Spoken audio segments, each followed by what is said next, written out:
برآمدے میں کھڑے ہیں وہ تشریف رکھیں، اور طلبہ عزیز بالکل مہمانان کرام کے ساتھ نہ بیٹھیں، بلکہ وہ پیچھے کافی جگہ ہے صحن وغیرہ میں، وہاں وہ بیٹھیں اگر طلبہ ہیں تو۔ عالی مرتبت علماء کرام اس کل ہند اجلاس مجلس عمومی کی صدارت فرما رہے ہیں شیخ طریقت اکابر و اسلاف کے دینی، علمی، ثقافتی اور روحانی ورثے کے امین، دارالعلوم دیوبند کے عالی وقار محتمم و شیخ الحدیث اور کل ہند رابطہ مدارس کے صدر محترم حضرت مولانا مفتی ابو القاسم صاحب نعمانی دامت برکاتہ، جن کی کے زیر اہتمام دارالعلوم دیوبند ترقیات کے منازل طے کر رہا ہے اور مرکزی رابطہ بھی سرگرم عمل ہے۔ یہ ملک میں سرمایہ ملت کے نگہباں۔ اب میں حضرت صدر اجلاس دامت برکاتہم سے نہایت ادب کے ساتھ درخواست کروں گا کہ حضرت تشریف لائیں اور اپنے خطبہ صدارت کو پیش فرمائیں، اور آپ حضرات سے گزارش ہے کہ نہایت توجہ کے ساتھ حضرت کا خطبہ صدارت سماعت فرمائیں۔ یہ خطبہ صدارت بہت سے حضرات کو فائل میں مل چکا ہے، اور جن حضرات کو نہیں ملا ہے ان کو بعد میں دے دیا جائے گا۔ اجلاس سے متعلق جو بھی مسائل ہیں حضرت ان مسائل کے سلسلے میں ہم سب کی رہنمائی فرمائیں گے، اس کو توجہ سے سماعت فرمائیں، اور اس پر ہم سب کو عمل کی جد و جہد بھی کرنا چاہیے۔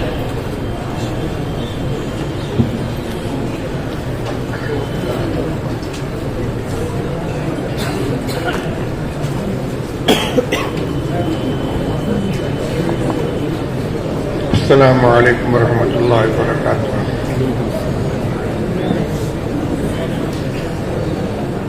بسم اللہ الرحمن الرحیم۔ الحمد للہ رب العالمین، والصلاة والسلام علی سید الانبیاء والمرسلین وعلی آلہ واصحابہ اجمعین، اما بعد۔ اللہ تبارک و تعالی کا بڑا کرم و فضل و کرم ہے کہ اس نے ہمیں صراط مستقیم پر گامزن رہنے کی توفیق ارزانی فرمائی، اور اسلام کی حفاظت و اشاعت، علوم اسلامیہ کی تعلیم و ترویج کے مراکز اور دین مبین کے روشن میناروں یعنی مدارس اسلامیہ کی خدمت کی سعادت بخشی، اور انہی دینی مدارس و تعلیم گاہوں کے مسائل پر باہمی تبادلہ خیالات، غور و خوض اور فیصلے کے لیے ہم سب کو یہاں جمع ہونے کا موقع میسر فرمایا۔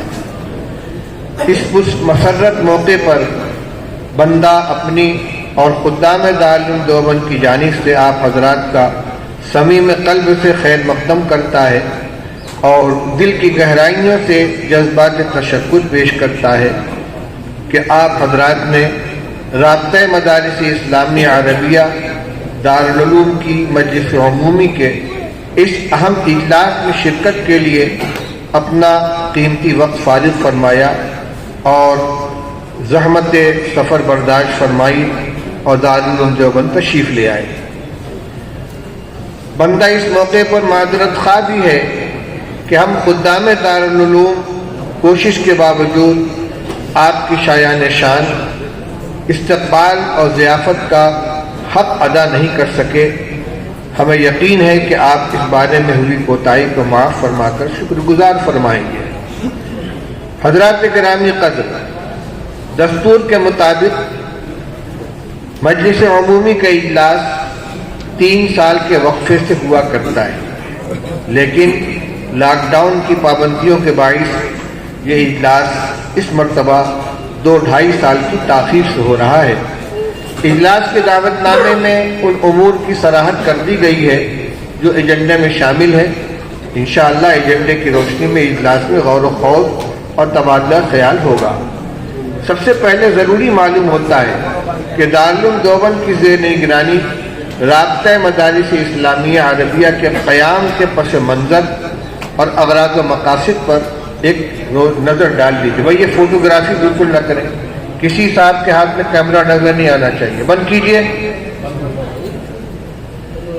حضرات گرامی، ہمارے اکابر رحمہم اللہ نے دارالعلوم دیوبند اور دیگر مدارس اسلامیہ کے قیام کی تحریک جن صبرآزما پرآشوب حالات میں برپا کی تھی ان سے آپ حضرات بخوبی واقف ہیں۔ ان مدارس کے قیام کے مقاصد میں اسلام کی حفاظت و صیانت، علوم کتاب و سنت کی تعلیم و اشاعت، سرمایہ ملت کی نگہبانی، اسلام کا تحفظ و دفاع، باطل تحریکات و فتنوں کی سرکوبی، ملت اسلامیہ کی دینی قیادت، ملک و ملت کی تعمیر و ترقی اور دینی و ملی ضروریات کی تکمیل کے لیے رجال کار اور مخلص افراد کی تیاری شامل تھی۔ ان مدارس اسلامیہ کی کوکھ سے قابل قدر اور لائق فخر فرزندوں اور سپوتوں نے جنم لیا اور ایسے نفوس قدسیت تیار ہوئے جنہوں نے بے سر و سامانی اور حالات کی تمام تر نامساعدت اور سنگینی کے باوجود ایسی زرعی خدمات انجام دی جو تاریخ کا روشن باب ہے۔ یہ حضرات علوم اسلامیہ میں رسوخ و مہارت، مسلک حق کے بارے میں تسلق اور وسعت نظر کے ساتھ مومنانہ فراست، الہامی بصیرت، خلوص و الہیت، تواضع و فرودنی، اتباع سنت اور ملک و ملت کی بے لوث خدمت کے جذبے سے سرشار تھے۔ تاہم مرور ایام سے مدارس اسلامیہ کی کارکردگی متاثر ہو رہی تھی۔ مدارس میں مردمگری اور رجال سازی کی مہم کمزور پڑ رہی تھی۔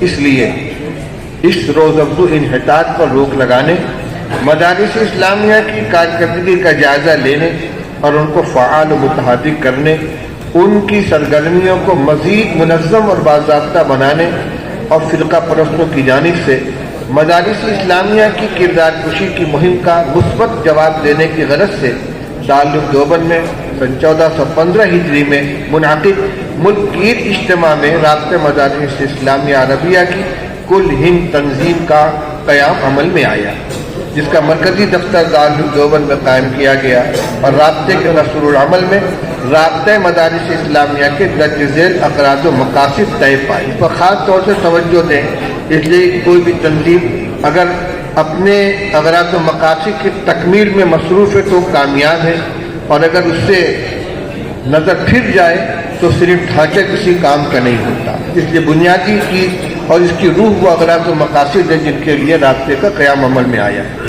نمبر 1، مدارس اسلامیہ عربیہ کے نظام تعلیم و تربیت کو بہتر بنانا، مدارس اسلامیہ عربیہ کی بقا و ترقی کے لیے صحیح اور مؤثر ذرائع اختیار کرنا، مدارس اسلامیہ عربیہ کے درمیان ہم آہنگی کو فروغ دینا اور روابط کو مستحکم کرنا، اسلامی تعلیم اور اس کے مراکز کے خلاف کی جانے والی کوششوں اور سازشوں پر نظر رکھنا، ان علاقوں میں مدارس و مکاتب کے قیام کی جد و جہد کرنا جہاں مرکز ضرورت محسوس کرے، مسلم معاشرے کی اصلاح اور شعائر اسلام کی حفاظت کرنا، یہ اغراض و مقاصد ہیں۔ مہمانان عالی وقار، ان مقاصد عالیہ کو بروئے کار لانے کے لیے اجتماعی غور و فکر کا طریقہ کار اپنایا گیا۔ رابطے کے مختلف اجتماعات اور مجلسوں میں یہ عنوانات زیر بحث آئے اور اہم فیصلے بھی کیے گئے۔ ان امور میں تعلیم و تربیت کی بہتری کا مسئلہ بڑی اہمیت کا حامل ہے۔ مدارس اسلامیہ کا بنیادی مقصد بھی ایسے رجال کار کی تیاری ہے جو کمال علم و عمل سے متصف ہونے کے ساتھ انابت و تقویٰ و خشیت الہی کی کیفیت سے بھی مزین ہو، جن کی دین سے وفاداری ہر دنیاوی مفاد سے بالا تر ہو، جو اپنے علمی رسوخ، عملی پختگی اور اخلاقی پاکیزگی کی بنا پر ملت اسلامیہ کی بہترین رہنمائی کر سکے۔ نظام تعلیم، آپ حضرات کو یاد ہوگا کہ نظام تعلیم کی بہتری کے لیے رابطہ مدارس کے مختلف اجتماعات میں متعدد ضروری امور طے کیے گئے اور رکن مدارس کی خدمت میں پیش کیے گئے، لیکن مدارس میں ان کی عملی نفاذ کی صورتحال زیادہ امید افزا نہیں رہی۔ اس لیے بطور یاد دہانی ان میں سے چند امور ایک بات پھر عرض خدمت ہے۔ بھائی بہت سے لوگ تبصرے کرتے ہیں کہ اجتماع ہوتا ہے، نشستن تو گفتن تو برخاستن، چند تجویزیں پاس ہو جاتی ہیں، لوگ اپنے اپنے ٹھکانے چلے جاتے ہیں، اتنے مصارف کیے جاتے ہیں، دارالعلوم خرچ کرتا ہے، آنے والے خرچ کرتے ہیں، اس کا فائدہ کیا ہے؟ فائدہ یہ ہے کہ جو تجاویز یہاں پیش کی جاتی ہیں، جو کام ہمارے سپرد کیا جاتا ہے، ہم ان کو بروئے کار لائیں، ان پر عمل کریں۔ اگر صرف سنیں گے اور اٹھ کر چلے جائیں گے تو یقینی نشستن و گفتن و برخاستن کا مصداق ہوگا۔ اس لیے گزشتہ اجلاسوں میں جو تجویزیں منظور کی جا چکی ہیں، رابطے کی طرف سے مدارس کو جو ہدایات دی جا چکی ہیں، ان کا اعادہ کیا جا رہا ہے۔ اب آپ ان کی روشنی میں دیکھیں، اپنے عمل کو دیکھیں کہ ہمارے یہاں ان میں سے کتنے پر عمل ہو رہا ہے، کہاں کوتاہی ہو رہی ہے، اس پر عمل کرنا چاہیے۔ یہ اس کا حاصل ہے۔ اگر یہ نہیں کریں گے تو یہ ایک اجتماع سے زیادہ اس کی کوئی حیثیت نہیں بچے گی۔ وہ تجاویز جو گزشتہ اجلاسوں میں منظور ہو چکی ہیں، جن کی طرف رہنمائی کی گئی تھی، ان میں سے کچھ آپ کے سامنے ذکر کی جا رہی ہیں۔ نصاب تعلیم، ظاہر ہے کہ نصاب تعلیم اس نظام میں بنیاد کی حیثیت رکھتا ہے۔ بعض مدارس نے دارالعلوم دیوبند کے نصاب میں غیر ضروری اختصار یا کاٹ چھانٹ کر دی ہے، جس سے طلبہ کی استعداد بہتر بنانا مشکل ہو رہا ہے۔ مناسب ہے کہ رابطہ مدارس سے مربوط مدارس اس نصاب تعلیم کو باقاعدگی سے نافذ کریں جو رابطہ ہی کے اجتماع میں منظور ہوا ہے۔ دارالعلوم نے تھوپا نہیں ہے، رابطے کے اجلاس میں تمام حاضرین کی ایک اتفاق رائے سے منظور کیا گیا، اس پر عمل ہونا چاہیے۔ اس نصاب تعلیم کو باقاعدہ نافذ کریں جو رابطے ہی کے اجتماعات میں منظور ہوا ہے اور دارالعلوم دیوبند اور بہت سے مدارس میں عملاً نافذ بھی ہے۔ لہذا جن مدارس میں ابھی تک یہ نصاب نافذ نہیں ہے، وہاں دارالعلوم دیوبند کا نصاب تعلیم رائج کیا جائے۔ نمبر 2، نصاب تعلیم، نصاب کی تکمیل پر توجہ۔ بہت سے مدارس میں نصاب کی تکمیل پر توجہ نہیں ہے، یہاں تک کہ ابتدائی درجات کی کتابیں بھی باقاعدہ اور پوری پڑھانے کا اہتمام نہیں ہے، جن کا حرفاً رٹانا چاہیے، زبانی یاد کرانا چاہیے۔ بعض ایسی کتابیں مکمل نہیں ہوتی۔ یہ چیز طلبہ کی استعداد کمزور ہونے کا بنیادی سبب ہے۔ ضروری ہے کہ تمام اساتذہ کرام نصاب کی تکمیل کا اہتمام کریں اور ذمہ داران مدارس اس کی نگرانی فرمائیں۔ اسی کے ساتھ پورے سال تدریس میں یکسانیت اور مقدار خواندگی میں توازن رکھا جائے۔ ایسا نہ ہو کہ شروع میں لمبی تقریریں ہوتی رہیں اور آخر میں روا روی کے ساتھ کتاب پوری کرا دی جائے۔ ماہانہ مقدار خواندگی متعین کی جائے۔ ہر کتاب کی ماہانہ مقدار خواندگی کتنی ہونی چاہیے، اس کا نقشہ مرکزی دفتر رابطہ سے تمام صوبائی صدور حضرات کو ارسال کیا جا چکا ہے۔ اگر کسی کے پاس نہ ہو تو مرکزی دفتر سے رابطہ قائم کر کے اس کو دوبارہ منگوا سکتے ہیں۔ ضرورت ہے کہ صوبے کے تمام مربوط مدارس میں وہ نقشہ بھیجا جائے، یہ صوبے کے دفتر کی ذمہ داری ہے۔ اور ہر ماہ کی مقدار خواندگی مدرسے کے صدر المدرسین صاحب مدرسین حضرات سے حاصل فرمائیں اور اس کی ایک نقل صوبائی صدر صاحب کو ارسال کی جائے۔ یہ ماہانہ مقدار خواندگی وصول کرنا صرف فائل کرنے کے لیے نہیں، بلکہ صدر المدرسین صاحب یا تعلیمات کے جو بھی ذمہ دار ہوں وہ اس کو دیکھیں اور جو متعین مقدار خواندگی ہے اس میں اگر کمی ہے تو متعلق استاد سے اس کے بارے میں رابطہ کریں، پوچھیں آخر اس کمی کی کیا وجہ ہے، یا غیر معمولی روانی کے ساتھ پڑھا دیا گیا ہے، اس کی کیا وجہ ہے۔ یعنی مقدار خواندگی کو معائنہ کرنے کے بعد اس کی روشنی میں رابطہ ہونا چاہیے، بات پوچھ ہونی چاہیے۔ دوران تدریس اختصار کے ساتھ کتاب حل کرنے کی کوشش کی جائے، کتاب کے مشکل مقامات کو حل کرنے میں پوری توجہ سے کام لیا جائے اور غیر ضروری بحثوں سے اعتراض کیا جائے۔ جس استاد کو جس فن سے زیادہ مناسبت ہو، تدریس کے لیے اسی فن کی کتاب اس کے حوالے کی جائے۔ امتحانات پوری احتیاط سے لیے جائیں، درجہ چہارم عربی تک کے امتحانات میں بالخصوص پوری احتیاط برتی جائے اور ان جماعتوں میں طلبہ کا لازمی اوسط حاضری دوسرے درجات سے بڑھا دیا جائے۔ مثلا دارالعلوم دیوبند میں ابتدائی درجات میں درجہ چہارم تک ایام تعلیم کا 80% طلبہ کی حاضری لازم ہے۔ اس سے کم اگر حاضری ہو تو امتحان سالانہ میں شریک نہیں کیا جائے گا۔ اور اس کے اوپر درجہ پنجم سے لے کر دور حدیث و تکمیلات میں کم از کم 75% حاضری، یعنی ایام تعلیم کی 75% حاضری ضروری ہے۔ اس سے طلبہ کے اوپر زور پڑے گا حاضری میں، وہ غیر حاضری نہیں کریں گے۔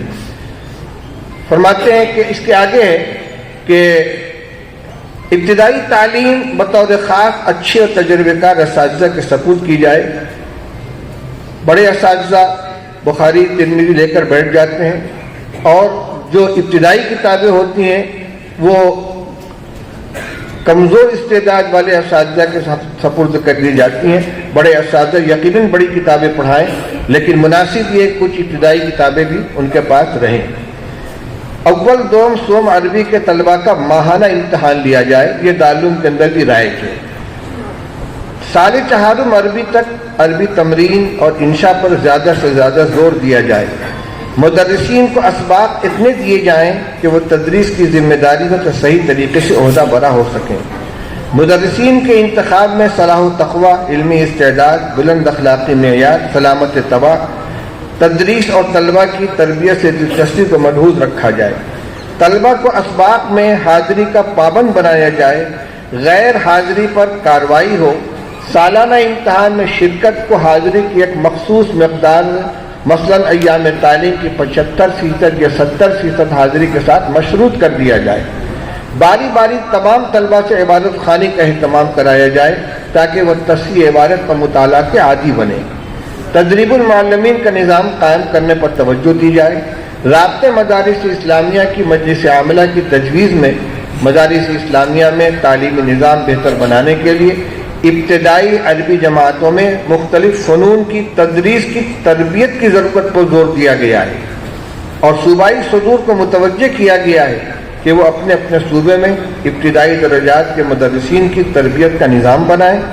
صوبے کے ماہر اور تجربہ کار اساتذہ کرام اس کی تربیت دیں، اور حسب ضرورت دارالعلوم دیوبند کے حضرات کے اساتذہ کرام اور دارالعلوم میں سالہائے گزشتہ میں تدریس کی تربیت اور تدریب حاصل کرنے والے فضلاء سے بھی استفادہ کیا جائے۔ یہ بظاہر آپ کے سامنے ذرا لمبی گفتگو ہو گئی، لیکن یہ بھی ضروری ہے، اس لیے کہ بعض لوگ تبصرہ کرتے ہیں کہ ہر اجلاس میں نظام تعلیم و تربیت کو بہتر بنانے کی تجویز پاس ہوتی ہے، طریقہ کیا وہ بتایا جائے ہمیں، کیسے نظام تعلیم کو بہتر بنایا جائے، کیسے نظام تربیت کو بہتر بنایا جائے۔ تو بھئی ایسا نہیں کہ یہ باتیں ہمارے سامنے آئی نہیں ہیں، بار بار آئی ہیں اور پھر ان کا اعادہ کیا گیا ہے۔ اس لیے نظام تعلیم و تربیت کو بہتر بنانا جو ہمارا مقصد ہے، اس کا طریقہ کار بھی ہمارے سامنے ہے۔ ایک یہ تو تھا نظام تعلیم سے متعلق۔ نظام تربیت، افراد سازی کے عمل میں دوسری بہت زیادہ توجہ طلب چیز تربیت ہے، بلکہ حقیقت تو یہ ہے کہ صحیح تربیت کے بغیر تعلیم کا مقصد ہی فوت ہوتا ہے۔ اب آپ ادھر توجہ فرمائیں، بلکہ حقیقت تو یہ ہے کہ صحیح تربیت کے بغیر تعلیم کا مقصد ہی فوت ہو جاتا ہے، بالخصوص موجودہ دور میں جبکہ ماحول میں بگاڑ کے اسباب روز افزوں ہیں۔ انٹرنیٹ اور ملٹی میڈیا موبائل نے فواحش و منکرات کو معاشرے میں جراثیم کی طرح عام کر دیا ہے، اور نئی نسل تیزی سے ان کا شکار ہو رہی ہے۔ ایسے حالات میں طلبہ کی نگرانی اور تربیت پر پہلے سے کہیں زیادہ توجہ کی ضرورت ہے، اور حالات کے مطابق اصول و ضوابط مرتب کرنا اور سنجیدگی کے ساتھ ان کا نفاذ کرنا وقت کا تقاضا ہے۔ اس بارے میں گزارش ہے کہ دارالاقامہ کے نظام کو بہتر بنانے پر خاص توجہ فرمائی جائے۔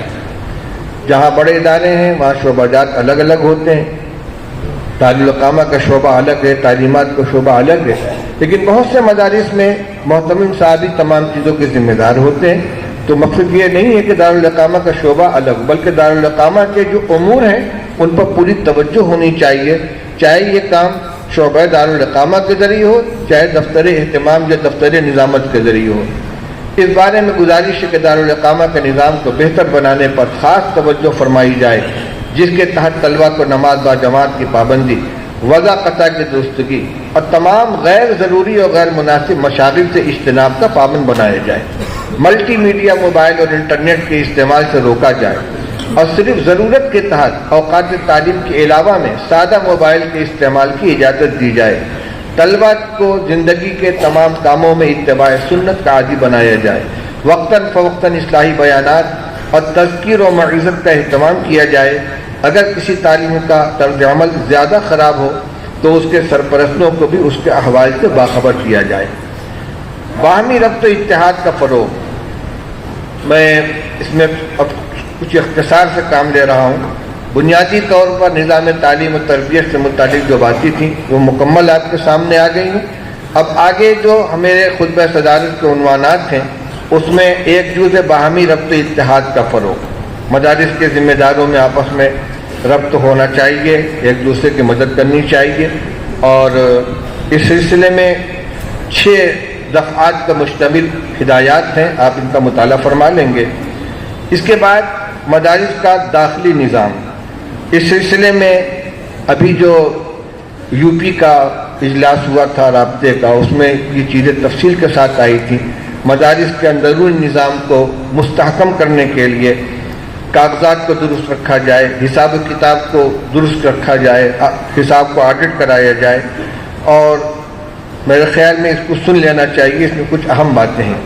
مدارس اسلامیہ کے پاسبانان محترم، مدارس اسلامیہ کے داخلی نظام کے استحکام کے لیے سب سے اہم اور ضروری بات یہ ہے کہ موجودہ عالمی یا ملکی حالات کے نتیجے میں کسی قسم کی منفی سوچ یا مایوسی کا شکار ہونے سے پرہیز کیا جائے اور مسلمانوں کو بھی مثبت انداز فکر کی تلقین کی جائے، برادران وطن کے ساتھ رواداری اور پرامن بقائے باہم کے اصول پر عمل کیا جائے، مدرسے کی مصلحت کو ملحوظ رکھتے ہوئے غیر مسلم بھائیوں کو مناسب مواقع پر مدعو کر کے مدارس سے براہ راست واقفیت کا موقع فراہم کیا جائے، مسلمانوں کو دوسروں کے ساتھ حسن سلوک اور اسلامی اخلاق کا معاملہ کرنے کی تلقین کی جائے، ساتھ ہی ساتھ تحفظ کے نقطہ نظر سے والدین و صادرین پر نظر رکھی جائے، کسی مشتبہ شخص کو مدرسے میں آمد و رفت و قیام کی اجازت نہ دی جائے۔ اسی کے ساتھ مساجد اور مدارس اسلامیہ کے کاغذات کو درست رکھا جائے، اگر کاغذات میں کوئی کمی و نقص ہے تو پہلی فرصت میں انہیں درست کرایا جائے، اگر صوبائی حکومتوں کی طرف سے مدارس کے سلسلے میں سروے یا تفتیش کی کارروائی کا حکم ہو تو ارباب مدارس کسی خوف یا ذہنی انتشار کے شکار نہ ہو، نہ کسی جذباتیت کا مظاہرہ کریں، نہ میڈیا کے لوگوں سے کوئی منفی بات کریں۔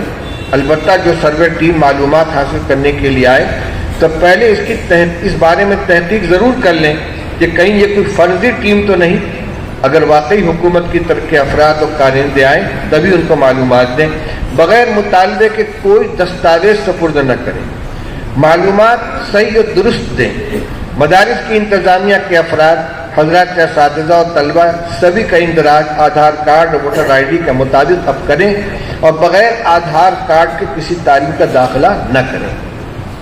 مالیات کا نظام حکومت کے اصول و ضوابط کے مطابق چست و درست رکھیں، کسی آڈیٹر کے ذریعے حسابات کی جانچ سالانہ جانچ کرا کر اس کی رپورٹ محفوظ رکھیں اور اس سلسلے میں کوئی خامی باقی نہ رہے۔ آندھرا پردیش کی مجلس صوبائی رابطہ کی مجلس عاملہ نے وہاں کے وکلاء اور قانون دانوں سے مشورہ کر کے اس سلسلے میں کچھ تفصیلات طے کی ہیں۔ کل عاملہ کے اندر اس کا تذکرہ آیا تھا، اور جو ہمارے مجلس عاملہ کے ارکان ہیں انشاءاللہ ان کو اس کی نقل فراہم کر دی جائے گی۔ اتنے بڑے مجمع میں تقسیم کرنے کی گنجائش نہیں ہے، تو ہر صوبے کے لوگ اپنے صوبائی دفتر سے اس سلسلے میں رہنمائی حاصل کر سکتے ہیں کہ حساب کتاب اور قانونی مضبوطی کے لیے ہمیں کیا کیا کرنا چاہیے۔ مالیات کا نظام حکومت کے اصول و ضوابط کے مطابق چست و درست رکھیں، کسی آڈیٹر کے ذریعے حسابات کی سالانہ جانچ کرا کر اس کی رپورٹ محفوظ رکھیں اور اس سلسلے میں کوئی خامی باقی نہ رہنے دیں۔ مدرسے کی زمین جائیداد کے ملکیتی کاغذات کو درست رکھیں، مدرسے کو چلانے والی سوسائٹی یا ٹرسٹ اور مدرسے کی جائیداد کا رجسٹریشن قانونی تقاضوں کے مطابق کرا لیں۔ دیکھیے حکومت کے اس میں سوسائٹی ایکٹ کے تحت رجسٹریشن کرا لینا اور چیز ہے، اور سرکاری بورڈ سے ملحق کرانا یہ الگ چیز ہے، جس کو مانیتا پراپت کہتے ہیں، یہ رجسٹریشن کے اندر ہو گیا۔ اور امداد لینا الگ چیز ہے، ہم لوگ امداد لینے کے مخالف ہیں، لیکن اپنے ادارے کو رجسٹر کرانا ضروری ہے۔ دارالعلوم دیوبند خود رجسٹر سوسائٹی قانون کے تحت رجسٹرڈ ہے، اس سے اس کو قانونی تحفظ حاصل ہو جاتا ہے۔ اس میں کیا کیا چیزیں ضروری ہے یہ آپ اپنے وکلاء سے اور قانون دانوں سے معلوم کر سکتے ہیں۔ مدرسے میں طلبہ کے لیے صحت مند ماحول میں صاف ستھری رہائش اور کھانے کا بندوبست رکھیں، غسل خانوں استنجا خانوں کو خاص طور پر صاف رکھیں۔ یہ ان تمام امور کے ساتھ ضروری ہے کہ پہلے سے زیادہ رجوع الی اللہ اور دعاؤں کا بھی اہتمام کیا جائے۔ اب اس کے بعد میں اختصار سے ایک عنوان ہے اصلاح معاشرہ کا۔ یہ مدارس کی ذمہ داری ہے اپنے آس پاس کے ماحول کو دیکھتے ہوئے وہاں پھیلی ہوئی جو بدعنوانیاں ہیں، منکرات و فواحش، ان پر قدغن لگانے کی کوشش کرنی چاہیے۔ فرق باطلہ کا تعاقب، قادیانیت ہے، شکیلیت ہے اور دوسرے جو فتنے ہیں ان کا قلع کما کرنا، ان کی بو کو سونگھنا اور ان کو پنپنے سے پہلے ان کا خاتمہ کرنے کی کوشش کرنا، اور جہاں یہ فتنے شروع ہو چکے ان کا ختم کرنے کی کوشش کرنا، یہ بھی مدارس کی ذمہ داری ہے۔ مدارس اسلامی اور عصری تعلیم کا مسئلہ، اس کو سن لیجئے۔ دانشوران ملت دارالعلوم دیوبند کے حضرات اکابر رحمہ اللہ نے دارالعلوم کے قیام کے بنیادی اغراض و مقاصد کو سامنے رکھتے ہوئے عربی درجات کا 8 سالہ نصاب متعین فرمایا تھا، جو خالص دینی علوم و معارف پر مشتمل تھا۔ عصری علوم کو عربی نصاب میں شامل نہیں کیا گیا تھا۔ جب بھی عربی مدارس کے نصاب میں بنیادی تبدیلی کرنے اور عصری علوم عربی درجات میں شامل کرنے کے مطالبے نے زور پکڑا تو حضرات اکابر نے اسے مدارس اسلامیہ کے نصب العین اور منہاج کے منافی سمجھ کر مسترد کر دیا۔ چنانچہ مجلس عاملہ رابطہ مدارس کی ایک تجویز کا متن ملاحظہ فرمائے جو پہلے منظور ہو چکی ہے۔ مجلس عاملہ رابطہ کا یہ اجلاس کل ہند اجلاس ذمہ داران مدارس کو تاکید کرتا ہے کہ نصاب میں بنیادی تبدیلی اور عصری علوم کی شمولیت کے بارے میں نام نہاد دانشوروں اور ناعاقبت اندیشوں کے مطالبے سے متاثر نہ ہوں، بلکہ نصاب تعلیم اور نظام تعلیم کو قدیم و متوارث خطوط پر ہی قائم و استوار رکھیں۔ البتہ درجہ پنجم پرائمری تک ایسا نصاب تعلیم اپنے قائم کردہ مدارس میں رائج کریں جو دینیات کے ساتھ عصری علوم، حساب، جغرافیہ، علاقائی زبان اور تاریخ پر مشتمل ہو، اور بہتر ہوگا کہ ان مکاتب و مدارس کی حکومت سے منظوری حاصل کر لیں۔ یہ اجلاس نصاب میں بنیادی تبدیلی کے خیال کو یکسر مسترد کرتا ہے اور اسے نصاب کی روح کے منافی اور نصب العین کے خلاف سمجھتا ہے۔ یہ تو ہوئی پرانی تجویز۔ البتہ دارالعلوم دیوبند میں عربی درجات سے پیشتر فارسی، دینیات اور ریاضی کے 6 سالہ نصاب میں ضروری عصری مضامین پڑھائے جاتے رہے، جن میں فارسی، اردو، ہندی، انگلش، حساب، جغرافیہ، اقلیدس وغیرہ مضامین شامل رہے، اور رابطے کے مختلف اجلاسوں میں اس کی سفارش بھی کی گئی ہے کہ ہر مدرسے کے ذریعے درجہ 5 تک پرائمری درجات کے ضروری درجات کی تعلیم دی جائے، ان میں دینیات کے ساتھ ضروری عصری مضامین بھی پڑھائے جائیں۔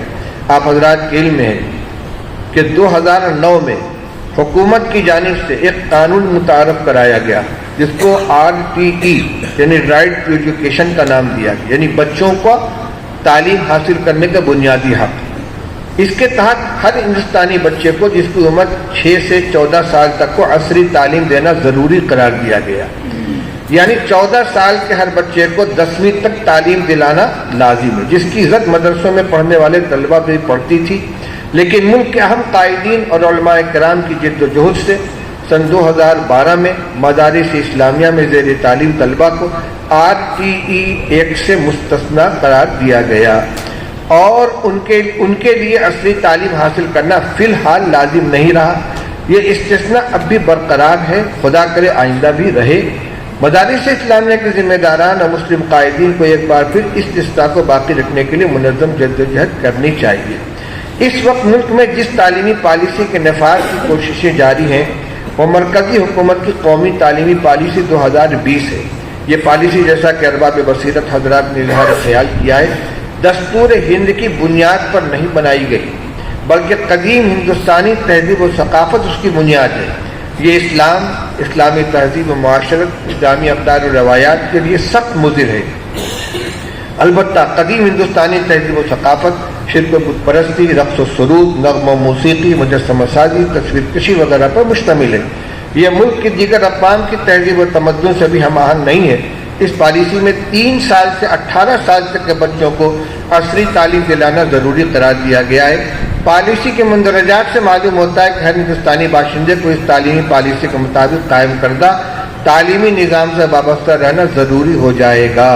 حالانکہ دستور ہند میں اقلیتوں کو اپنی مرضی کے تعلیمی ادارے قائم کرنے اور انہیں چلانے کی آزادی دی گئی ہے۔ اب ہمارے لیے ایک لمحہ فکریہ ہے کہ کیا یہ ممکن ہے کہ مدارس اسلامیہ اس پالیسی کو یکسر نظر انداز کر دیں یا مدارس اسلامیہ کا حد ثابت اس سے استثناء کرایا جائے؟ یہ شاید مشکل ہی نہیں، ناممکن بھی ہے۔ اس لیے خدام تعلیم دیوبند نے مرحلہ وار اس مسئلے پر غور و فکر کیا ہے۔ مشہور ماہرین تعلیم اور علماء دین وغیرہ حضرات کی متعدد مجلسوں میں تبادلہ خیال کیا گیا اور تمام مثبت و منفی پہلوؤں پر غور کیا گیا۔ یہ مجلس محترم المقام حضرت مولانا سید ارشد صاحب مدنی دامن برکاتہم صدر المدرسین دارالعلوم دیوبند استاد جامعۃ الماہرین کی زیر صدارت دارالعلوم دیوبند میں منعقد ہوئی۔ ان تمام مجلسوں میں یہ خادم بھی شریک رہا، جناب مولانا شوکت علی صاحب بستری ناظم عمومی رابطہ مدارس میں موجود رہے۔